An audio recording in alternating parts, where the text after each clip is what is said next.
urang kumpul di dia, Masya Allah, kumpul di tempat pendidikan wahyu Allah, di tempat pendidikan Al-Quranul Karim. Sakumaha anu geus sok dibabaca ku para ulama, khairukum man ta'allamal Qur'an wa 'allam. Pangbagus-bagusna di antara aranjeun kabeh jelema nu daek belajar Al-Qur'an, saenggeusna belajar daek ngawurukeunana. Wah, geus teu moal tanding. Belajar Quran haju bisa, haju ngawurukeun. Ai belajar mah belajar ngan teu bisa, ulah coba-coba. Cara ieu nyana mah teu pati bisa tapi hayang magahan. Atuh pahili sod jeung sin pahili, dal jeung dod pahili, medak atuh nu ngondangna ge palingnya tatangga geh teu make berkat sebab sakitu ayana atuh.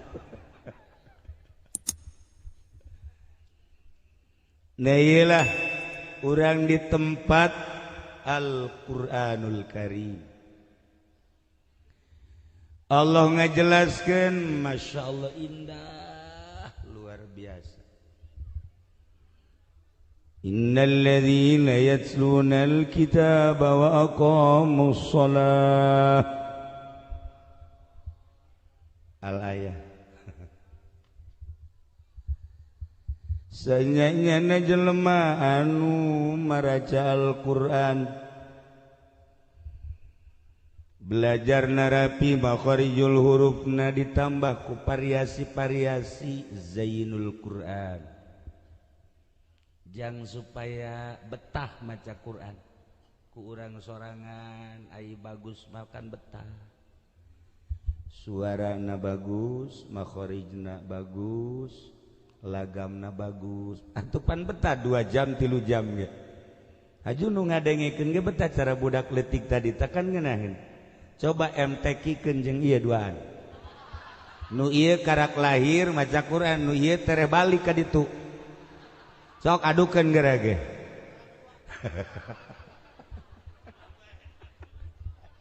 Musabaqona duaan juara kadua.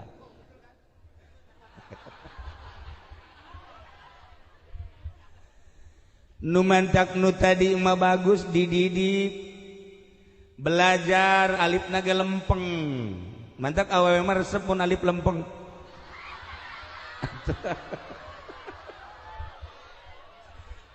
Lamun alif jadi waw, wah berat.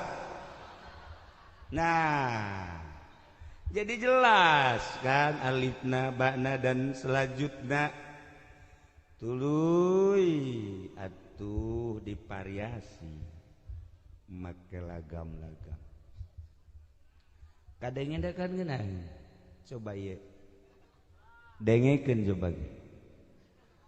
Dengekeun saayat. Asana lamun urang ngadekeun nyana saayat be.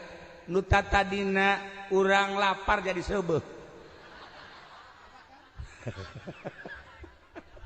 Seubeuh ge sebenek kitu maksudna. Nah iyalah.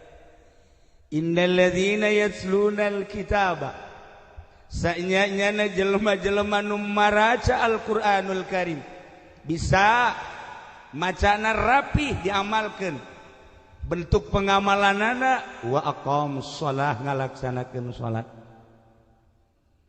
boga hartanyana wa anfaqu mimma razaqnakum sirran wa alaniyah, bebereanana luar biasa. Eueuh deui nu diharepkeun yarjuna tijaratan lan tabur, sakadar hayang kauntungan anu eueuh rusakna. Ridho Allah, ganjaran Allah dibentukeun ku Gusti Allah, sorga. Maca Qur'an teh yarjuna tijaratan lan tabur. Nah, ieu ku Gusti Allah bakal dibere liwafiyahum ujurahum wa yazidahum min fadli.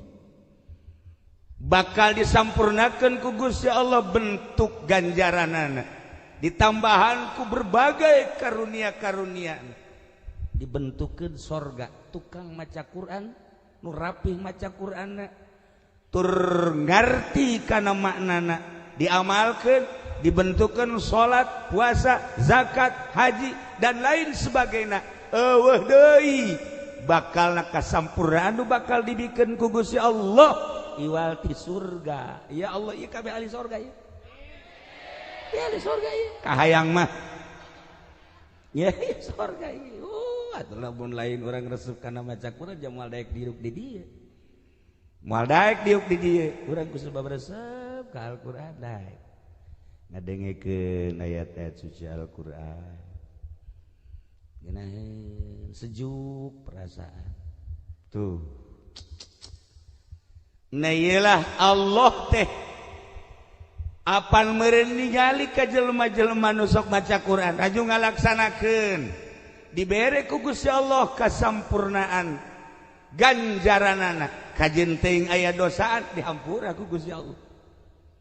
Innahu ghafurun syakur. Gusti Allah maha hampura tur maha narima kana syukuran-syukuranan, membalas kana syukuran-syukuranan, dibales surga Allah subhanahu wa ta'ala. Ha eta penting. Tak innal ladzina yatluna alkitab sa'nyana jelema anu maraca Al-Qur'anul Karim, nganu baca Al-Qur'an teh bentukna loba-loba macem-macem. Nomor kahiji jelema mukmin. Lamun jelema mukmin maca Qur'an, masalul mu'min allazi yaqra'ul Qur'an masalul utrujah. Jelema mukmin anu sok maca Quran percis kos jeruk Garut. Masya Allah, jeruk Garut maka karak dipecel ge, kakar dipecel sengit jeruk Garut. Guna kuari mah eueuh ngan tinggal ngaranna bae jeruk Garut beak ku Galunggung. Pindah kuari ke Palembang, pindah kuari ke Kalimantan. Jeruk Garutna bibit nama eta, tapi bentuk non kitu ngaran hasilna lain deui. Jeruk Garut mah lamun aya nu gering dibawakeun jeruk Garut memeh ngadahar geus cager. Hebat tuh jeruk Garut. Masya Allah, hareng nu mawakeunna ka bogohna.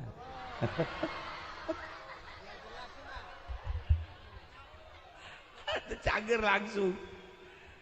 Bawakan coba ku Haji Pen ditambah gering sanajan jeruk Garut.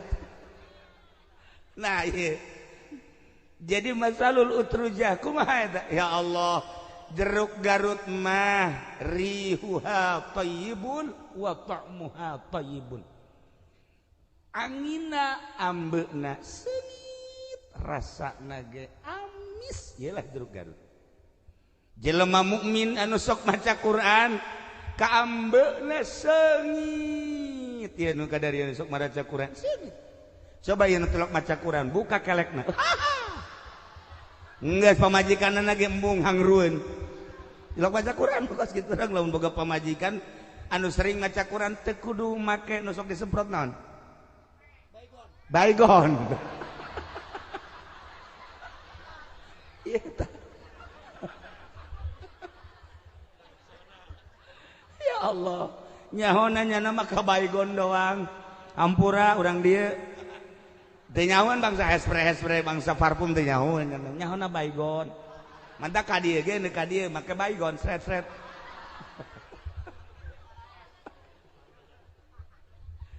Urang boga pamajikan tukang maca Quran, Masya Allah seungit. Boga salaki bisa maca Quran seungit. rihuha thayyibun wa ta'muha thayyibun.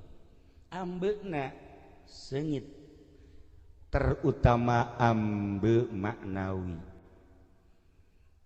Kiai Badus Salam henteu kasep tapi barang maca Quran ngasepan geuning mah teu kasep jak lagi nyaho ke pemudana ya biasa bae.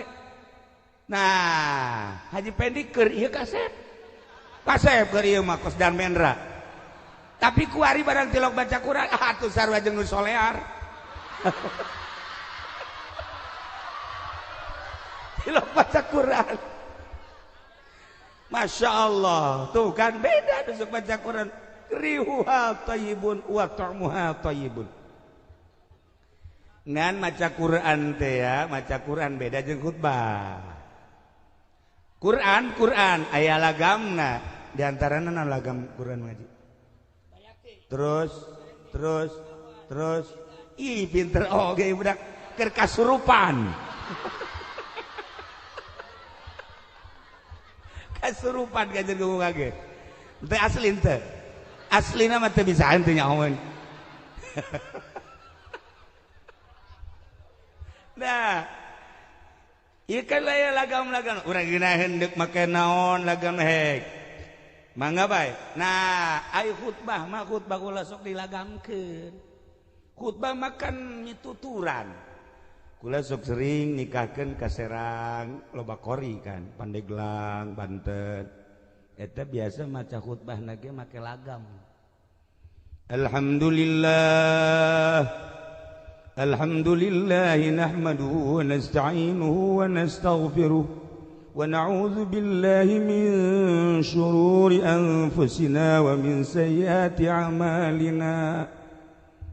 May yahdihillahu fala mudilla lahu wa may yudlilhu fala hadiya lahu. Asyhadu an la ilaha illallah wa asyhadu anna Muhammadar Rasulullah. Hayya 'alas shalah, hayya 'alal falah. Gara-gara dilagamkeun. Atuh cak bapana stop can boga wudu kula. Tai ulah ka komat ulah. Salah. Biasa bae khutbah mah khutbah kajunting ahli qiraat ulah diqorikeun. Khutbah tuh ngaranna ge coba urang maca khutbah Jumat. Alhamdulillahilladzi jalla wa ala. Boh. Acak mustamil. Irfa. Ahmaduhu li jami'il ayati wal ala. Thayyib. Lain ngadekeun khutbah tungtung nama. Ulah. Para jamaah kaum muslimin wal muslimat rahimakumullah. Al-mu'min alladzi yaqra'ul Qur'an matsalul utrujah. Mukmin nusok maca Quran percis kos buah jeruk seungit ambeuna ngeunah di daharna amis. Sok gerage urang belajar Al-Qur'an timiti leutik keneh abeh lisanna babari dirobahna dibebenerna ai geus aki-aki kieu papan hese kula sok ngadengekeun babacaannya na aing dorakan teh juga ieu Qur'an lamun nyana maca Quran kadang-kadang babelaga peureum gitu hees kadang-kadang mah dicocokan ieu ge aing doraka juga ngadengekeun kos kieu mah ieu ya teu karasa asa bener bae lam yalid wa lam yulad lain kan qul huwallahu ahad Allahus samad ieu baca Quran mari jadi kos kieu nah dibenerkeun ku kula ngaji ulah sok kitu qul huwallahu ahad Allahus samad balik aja bawa ngaji qul huwallahu ahad Allahus samad panjang amat somadna nah, ieu teu meunang nah geus kolot kieu mah hese kajeun bawaeun paeh meureun temennya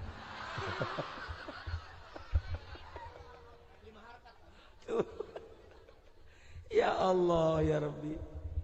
Nah iyalah innal ladzina yatluna alkitaba masya Allah jelema anu mukmin maca Quran liwaffiyahum ujurahum disampurnakeun ganjaranana dibere pangampura bentukna surga. Sok gerage kamu urang di bulan Ramadan geus ulah naon nu dibaca Quran.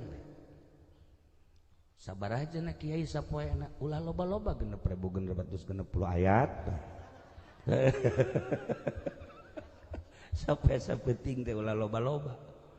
Waduh cenah kiai atuh mah nya Quran lamun embung sapeting tamat Qur'anna geus bae atuh sajuz.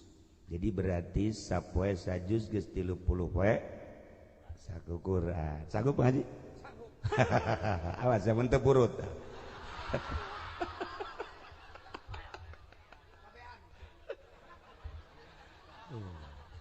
Cenah teu kuat kiai kula mah lamun sapoe sajuz mah kuatna ngan sakadar sapoe salembar.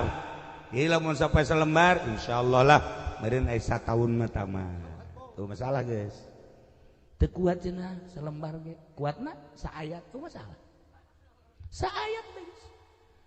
Tanggal 1 Ramadan baca a'udzubillahi minasyaitonir rajim bismillahirrahmanirrahim alif lam mim sadaqallah guys.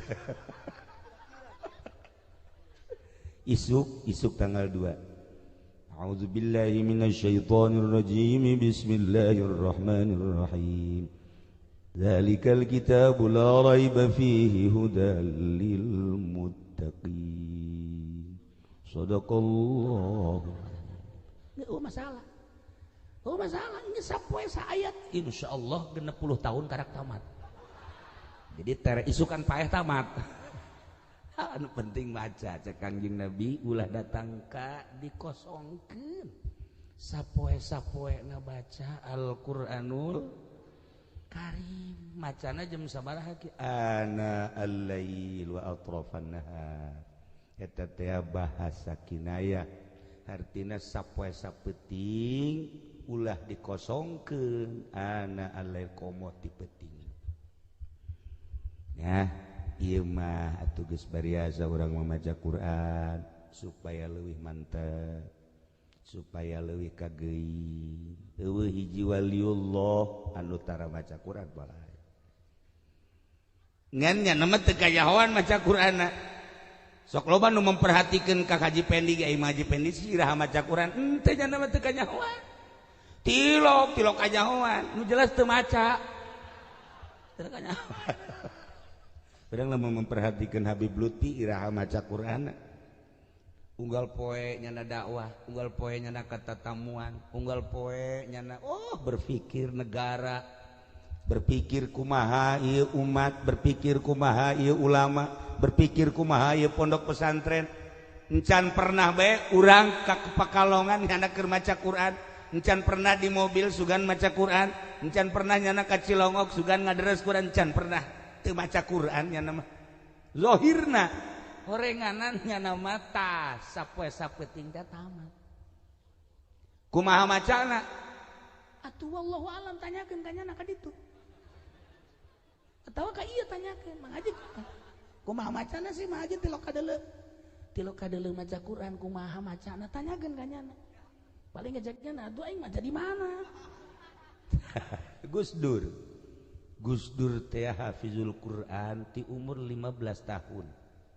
Mantak dosen-dosen di Mesir karageteun ketika Gus Dur jarang masuk kuliah begitu asup dites sageus dites dibulak-balik ayat ieu surat naon kemudian sapotong ayat lanjutkeun langsung ku Gus Dur terus dibulak dibalik beres kabeh selesai pertanyaanna ditanya ku Gus Dur dosenna dibalikeun teu bisa udah saya yang jadi dosen situ yang jadi murid saya. Gus Dur tah Masya Allah. Tapi orang apa pernah neule coba ka Ciganjur pernah baca Quran atuh henteu pernah di jalan henteu atuh geus bae nya mah bari kieu istilah kumaha geus baca Quran di jero hate ya Allah aya waliullah baheula teh di Baghdad budak teka ciri maca Quran. Tapi moal aya hiji wali kajian buku bage telok waca Quran, moal atuh lain wali Telok baca Quran mah. Manya wali main domino. Domino naon? Domino naon? Ya Allah nyahoan gaple cak cenah.